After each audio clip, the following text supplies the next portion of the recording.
Hi, I'm Ron with Rescue Tape. We're here at the base of the Rubicon Trail on Jeep Jamboree's fabulous weekend for Jeepers. We got a great Rescue Tape story. John, tell us about it. Yeah, well, we tipped her on her side and we got a little damage here. In addition to that, we lost one of our universal joints and cracked one of the outer axles. But thanks to the exceptional crew here at Jeep Jamboree, those guys really helped us out quite a bit. We limped in last night with on three wheels in the dark, and it was quite an event, white knuckling all the way.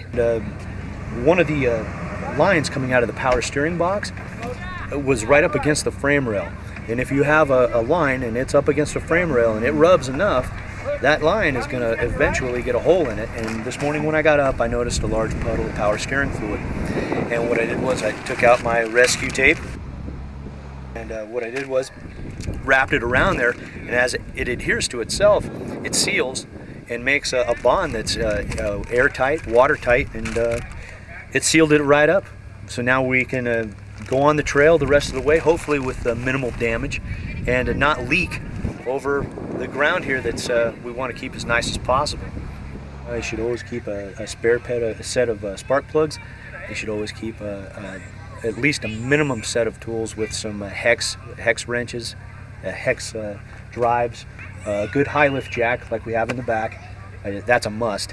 And you always want to take something that can repair electrical, some extra fuses, wire cutters, pliers, and a good set of screwdrivers too, because you're going to need to do some prying, and some of the things that you got to pry are in there pretty tight. So a good quality set of tools is not going to let you down. Well, what you want to do on these type of events is take the equipment that has the most uses and the least weight and takes up the least space.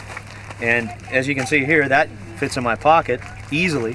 So that's something you put in the tough box. You can put it in your glove box, and it doesn't take up a lot of space, yet it offers a multitude of uses. You would use something like this to repair a busted or fractured line on the radiator, you know, because everybody knows radiator fluid is very slippery. This stuff binds on itself, and it's going to seal that leak, and it doesn't matter how hot it gets, that's not going to leak. So it makes you're getting many uses out of something that weighs less than a half an ounce. This isn't the first time we've had damage. It won't be the last time. But if you can, like I said earlier, if you can take stuff with you that's going to help you, take up less weight, less space, and do a multitude of things, you're going to really be better off for it. And you know what? It doesn't hurt to help other people out on the trail, because you never know. Hey, you could break down a quarter mile up the trail, and then he have the exact tool that you need. So I would use it, and I recommend other people use it as well.